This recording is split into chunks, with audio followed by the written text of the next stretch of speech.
2021. What a year for movies, man. Good and bad. There were so many good ones this year that topped the bad. So let's talk about the best movies of 2021.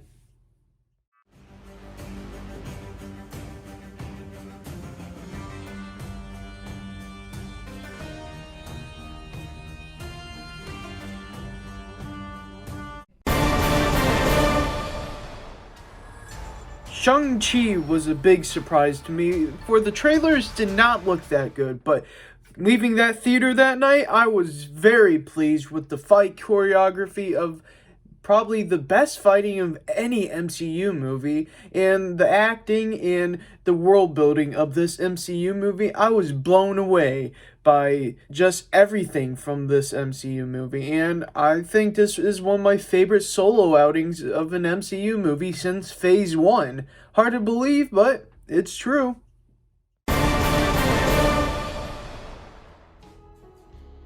Val was a heartwarming story about Val Kilmer's life, detailing back when he was acting on Top Gun to today, what he's doing now. I'm a big fan of Val Kilmer, and this story really touched me. Seeing what he's going through on acting in his films and just learning about his life was a really heartwarming story and was really well done.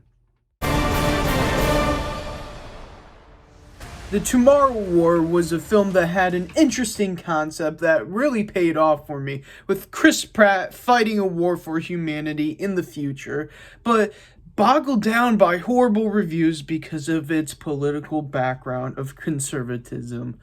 But for me, this was a fun sci-fi adventure, and all I wanted was a fun movie that was just really great, and that's what I got in my opinion. It was a fun movie with epic action sequences and just fun moments, and that's all I asked for.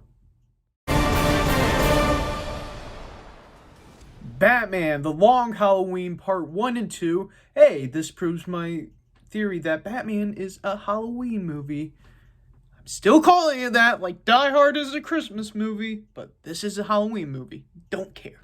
But the reason why I combine these two, because I love them equally. They're one full-length story, just split in two. And I am a big fan of the Long Halloween storyline, and this is really faithful to it. This movie blew me away, from Jensen Ackles' performances as Batman and Josh Duhamel as Two-Face as well. But this was a really amazing solo story for Batman, and I really had a blast with this movie. And this gave me everything I wanted in a Batman movie, and has to be one of my favorite solo Batman movies out there, honestly. Even though it's a cartoon, it's really well done and really well made, and I recommend checking it out.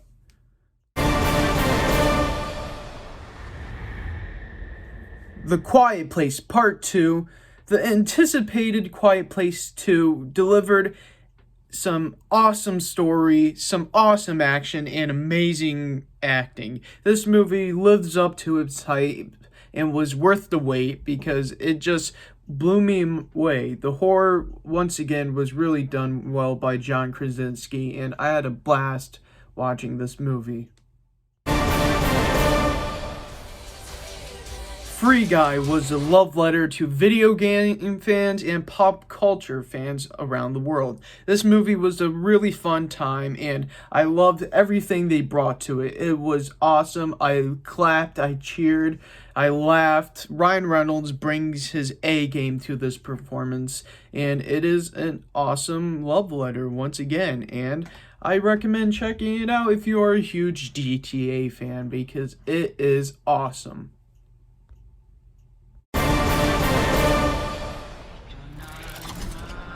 The Suicide Squad. The Suicide Squad was a brutally funny film that delivered on everything I wanted. This was the Suicide Squad movie that I've been asking for. Even though I do like the first one felt unfinished. This one is a bright, colorful, enjoyable fun with everything you want in a Suicide Squad movie, from it being delivering on the name Suicide Squad, because there were a lot of moments where you almost throw up in this movie, but it's in a good way because it is quite funny and quite hilarious and delivers on everything you want in a Suicide Squad movie. Godzilla vs. Kong.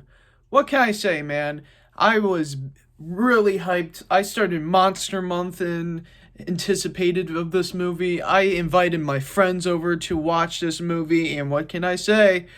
This movie lived up to its hype. I love this movie. I watched it 10 times on HBO Max when it was out, and I watched it 20 times on DVD after getting it. It is just a fun monster mash just to put on and put you in an awesome mood to be in. Even when you're having a down day, just put in Godzilla vs. Kong. Have some laughs. You will surely be enthralled by amazing cinematography, special effects, and camera angles that they never really captured before in a MonsterVerse movie. But this movie was very fun, very enjoyable, and lived up to my expectations.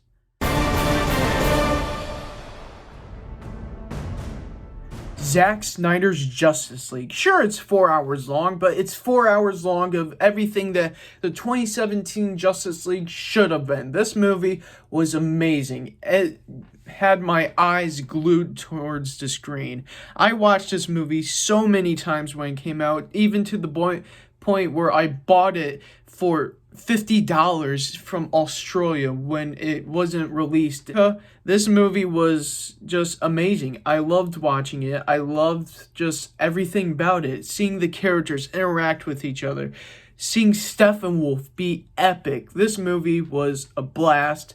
And sure as heck, this is everything that the Justice League that 2017 did not give us.